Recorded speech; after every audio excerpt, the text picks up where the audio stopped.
So going into TripleMania 33, it looked like a big show. I mean, the stage was huge, the production was strong, and the crowd gave it that big night atmosphere. But the wrestling never lived up to it. You had people like Omos tossing out Microman that got loud boos, and the main event was so loaded with run-ins, it pretty much just took away from the actual match. The reality is that this didn't feel like AAA's biggest show of the year.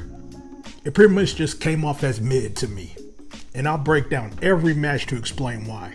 Now, when I look back at the cibernetico match, the first thing I think about is the spectacle of it.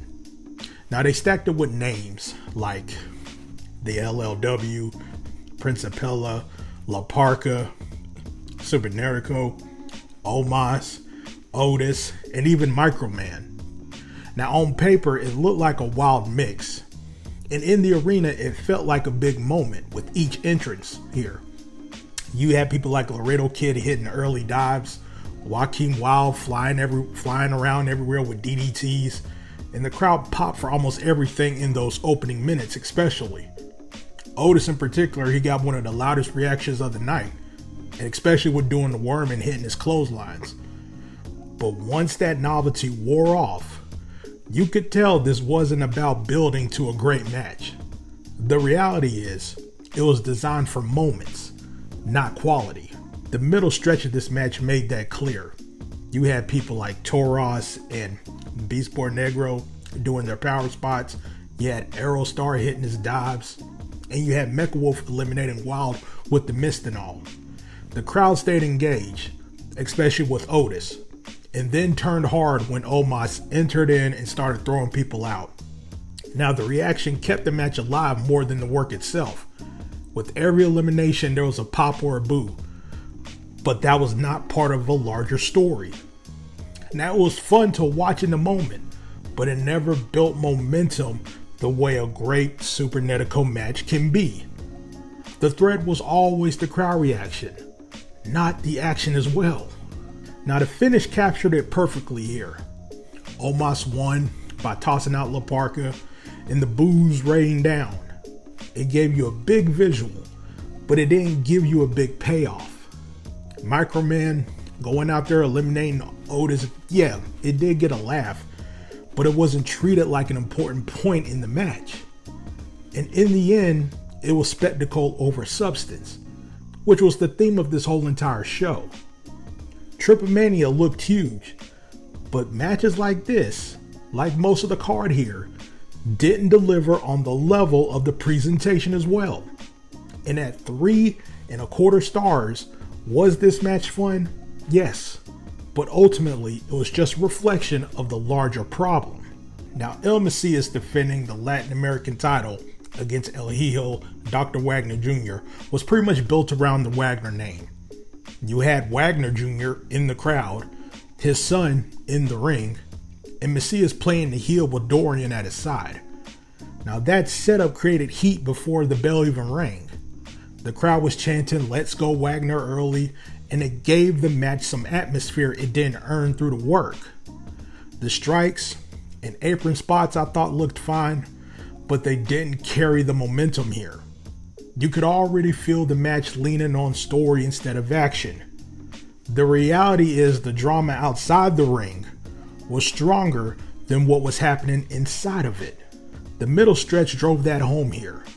Mesías chopped, installed, jawing at Wagner Jr. while Dorian interfered again and again. And then the boos came in easily, but they weren't reacting to the wrestling here. The double clothesline reset I thought was flat, and it exposed how much the pace has slowed down. Hijo's comeback with the splash, with the power bomb, and Wagner driver, I thought all that looked good, but it didn't lift the match beyond average. The chants kept the energy, but not the action. And it was clear the story was doing the heavy lifting, not the work in the ring. The payoff came when Wagner Jr. finally jumped the guardrail and pulled Dorian down and punched him. The place came alive, and Hijo hit the superplex and Wagner driver for the win. The crowd got their moment, but the match itself stayed in the middle. It never rose to the level that the story suggested that it should. The family angle, yes, it gave you heat, but the wrestling quality wasn't enough to elevate it. And just at 2.5 stars, it looked important, but it felt mid. The mixed person tag match was your typical AAA mixed tag. You had Judgment Day, they brought some name value. You had Mr. Iguana and Hamburguesa, they brought the home promotion energy that always gets the crowd going. You had Lola Vice, she looked good early with her strikes and dives, and the audience reacted big to Hamburguesa's power spots. Mr. Iguana had the crowd chanting with every move almost, and on the surface, it looked like a match that could deliver both fun and action. But the tone shifted away from the wrestling almost immediately, and the reality is the most memorable thing was Finn Balor using a demon puppet and Iguana answering back with his own. Now the middle of the match kept leaning into gimmicks instead of building that momentum. There were dives from Iguana and Lola as well. There were splashes from Hamburguesa and some good power offense from Raquel Rodriguez, but nothing stuck. The crowd was hot for the cannonball spot and Hamburguesa's energy as well, but the rhythm stopped every time they cut to the comedy or interference. Roxanne's shove on Lola and Lorada chasing her out to get a reaction, it didn't add to the match itself. Raquel's presence reminded you of the gap between what Judgment Day could do and what this match actually gave you. Now it was fun in moments, but it wasn't compelling as a whole. The structure kept breaking down, which made the match easy to watch, but hard to take seriously. The finish left no doubt about what this match was. Raquel hit the Tejana bomb on Lola Vice, and the Judgment Day get the win. And that was it. The crowd noise throughout this was louder than what the match earned in the ring. This was comedy, this was interference, and spectacle holding up a match that had no real substance. At 2.25 stars, it wasn't bad, but it was never trying to be great either. Los Garzas defending the AAA tag team titles in a street fight for Psycho Clown and Pagano stood out right away as the one match with a chance to break the pattern of this show. You have Pagano and Psycho Clown, who always thrives in these type of environments, against the Garzas, who opened up with weapons and cheap heat. Now at first, the match felt real messy to me. Kendo sticks, chairs, and nothing really connecting beyond the noise. But when Psycho Clown hit that double German through the chairs, and Pagano brought out that barbed wire, the energy shifted here. The chance of "this is lucha" started, and the match found its momentum.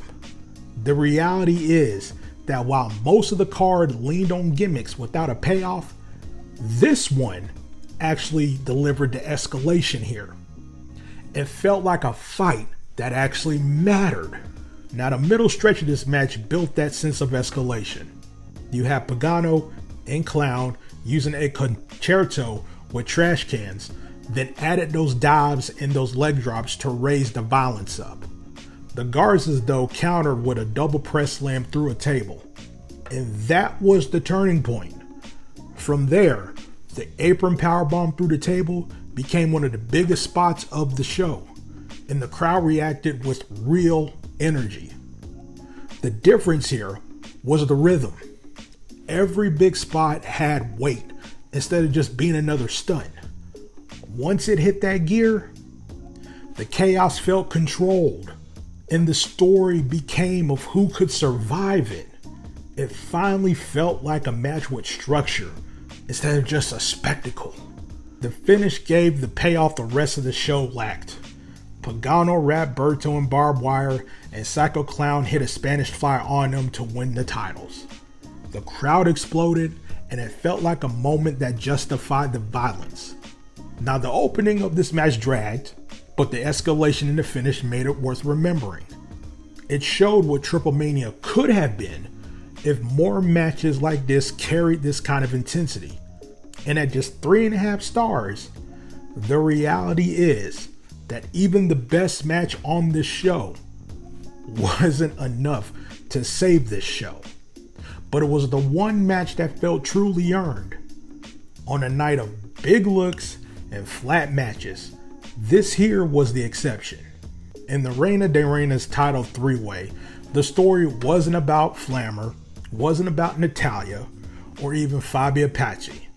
It was about the referee, the Rudo referee.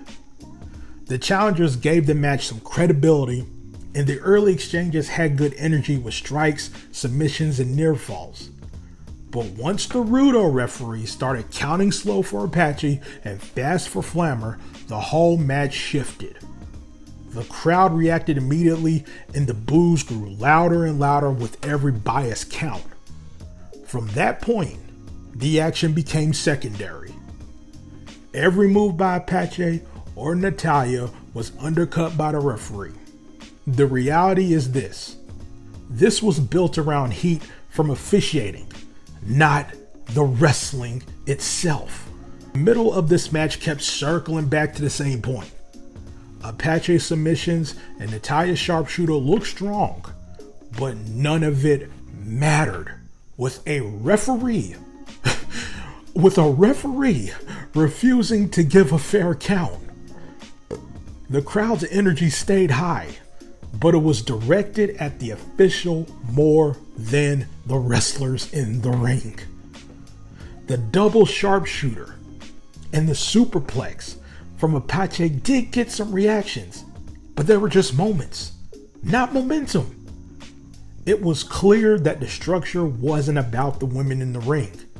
It was about building frustration, and the match stayed watchable, but only because of that heat. But it never felt like it was building to anything satisfying. The work was there, but it was buried under the gimmick. And the finish of this match pretty much sealed it here. Flammer rolled up Apache, and the referee gave another fast count for the win. And the boos came loud, but not in a way that made the match better.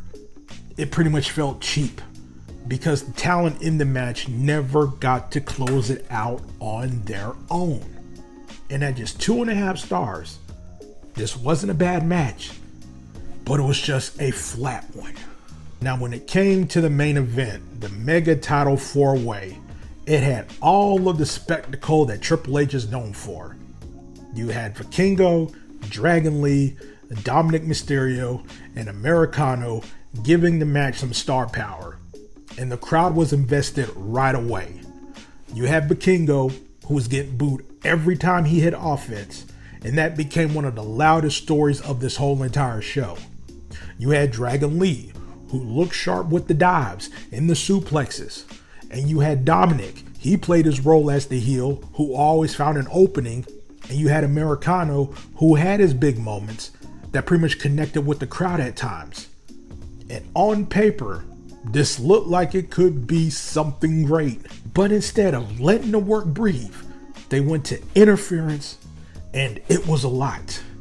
The reality is that this was all built as spectacle, not as a wrestling match. The middle of this match proved it here. You had Dragon Lee kept hitting his high-speed offense, and Vikingo landed big aerial spots, but the boos never stopped. Then you had Judgment Day running in, then the LWO, then the Masked Creed brothers came in, and every time the work had momentum, it kept getting cut off. Now the crowd stayed engaged, but it was because of the chaos happening, not because of the match building to anything. The Americano near fall after the springboard blockbuster I thought was one of the best reactions of the whole show. But even that got lost under all the interference. And the structure wasn't about the quality. It was about stacking surprises and keeping the attention, but not in a way that made the match feel important. Now the finish gave the crowd noise, but not substance. AJ Styles revealing himself under a mask, hitting Dominik with a Styles clash, and Vikingo eventually retaining the belt with a 630. The reaction was loud, sure, but the boos for Vikingo were just as loud as the pop for AJ Styles coming in. And at just 3.5 stars, yes, it was fun to watch, and it was full of drama, but it wasn't a great match. Now when I look at TripleMania 33, the reality is simple. It looked like a huge show, but it wrestled like a mid one. The production was there, yes. The crowd gave it energy, yes. And the tag team street fight delivered the one real standout moment of the show. But everything else leaned on interference, leaned on comedy, and leaned on just referee gimmicks instead of some strong quality product. And even the main event with all the star power and the surprises, it was carried more by run-ins than by the work in the ring. And at a final score of me giving this a 6.75 out of 10, it wasn't a disaster of a show, but it wasn't a must-watch either. And for TripleMania to truly matter in the future, the wrestling quality has to match the stage that AAA puts around it.